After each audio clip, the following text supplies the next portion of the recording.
Using the transitions sheet, I'm just going to run through how this transition sheet can be used.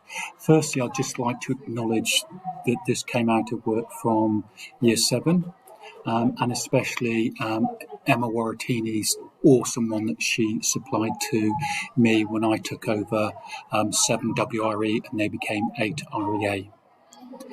The first part of this is that all the names are set up for you. The names in italics are the dummy names.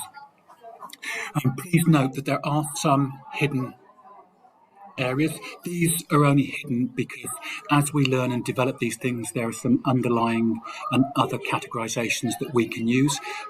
But in the first iteration, we're going to keep it as simple as possible.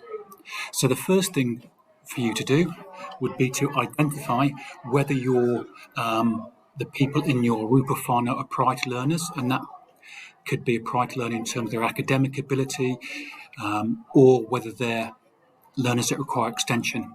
If they are, then all you do is you drop down menu, priority learner, boom, it goes. If they're extension, so that straight away gives a heads up for whoever's going to teach them next year. Likewise, not every learner will have something in there for them. Then once we've identified them as a extension priority learner, there are a range of categories. These 4 categories, service includes leadership as well, because leadership is a form of service. If they've been identified as a priority learner, that's in the red, you move to the red area, and again, there is a range of categorizations, from academic through to other, and in between. Okay, once you've done that, then you can make some comments around the contact with home, Whanau.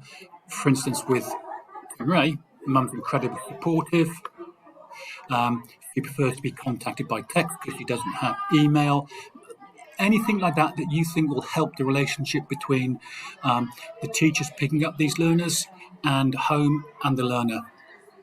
And after that, what strategies have worked really, really well with little Timmy this year? All right. And finally, some general comments. This is about us getting to know our learner. This is also about you to realise that my typing is absolutely dreadful. And then the final thing in here is it's referred by me. And I know they're all going to be referred by me. But it means if someone has questions, they can come back to me and ask me about it. And I'm hoping that will make sense.